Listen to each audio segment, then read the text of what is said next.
PSL এর মাঝপথে এসে দল পেয়েছেন সাকিব আল হাসান। গতকাল বুধবার জানা যায় চলমান আসরে লাহোর কালান্দার্সের হয়ে খেলবার প্রস্তাব পেয়েছেন তিনি। এরপর আজ ফ্র্যাঞ্চাইজিটির পক্ষ থেকে আনুষ্ঠানিকভাবে জানানো হয় পিএসএল এর বাকি অংশে খেলবেন সাকিব। এরই মধ্যে অনাপত্তিপত্রের এনওসির জন্য বাংলাদেশ ক্রিকেট বোর্ডে আবেদন করেছিলেন সাকিব। তার সেই আবেদনের প্রেক্ষিতে তাকে পিএসএলে খেলার অনুমতি দিয়েছে বোর্ড। বিসিবির ক্রিকেট অপারেশনসের একটি সূত্র এ তথ্য নিশ্চিত করেছে। এর আগে আজ এক বিবৃতিতে সাকিবকে দলে নেওয়ার খবর নিশ্চিত করে লাহোর। মূলত কিউই অলরাউন্ডার ড্যারিল মিচেলের বদলি হিসেবে লাহোরে খেলবেন এই বাংলাদেশি অলরাউন্ডার। বিবৃতিতে লাহোরের টিম ডিরেক্টর সামিন রানা বলেন, আমি সাকিবের লাহোর কালান্দার্স পরিবারে যুক্ত হওয়া নিয়ে রোমাঞ্চিত।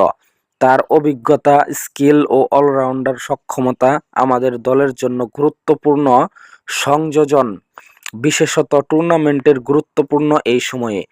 তার উপস্থিতি আমাদের স্কোয়াডের গভীরতা বাড়াবে। আমি আত্মবিশ্বাসী যে সাকিবের যোগ দেওয়া মাঠের ভেতরে ও বাইরে শক্তিশালী প্রভাব ফেলবে, যোগ করেন তিনি। একই বিবৃতিতে নিজের প্রতিক্রিয়ায় সাকিব বলেন, এই মৌসুমের জন্য পিএসএলে যুক্ত হতে পেরে আমি খুবই খুশি।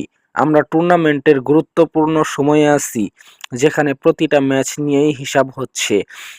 এটা এমন টুর্নামেন্ট যা দেখতে আমি পছন্দ করি। এখন আমি মাঠে খেলার জন্য মুখিয়ে আছি। কালান্দার্সের দারুণ সমর্থক গোষ্ঠী, টিম স্পিরিট আছে। ভালো একটা ফল চাই। এমন দলের অংশ হওয়া নিয়ে আমি রোমাঞ্চিত।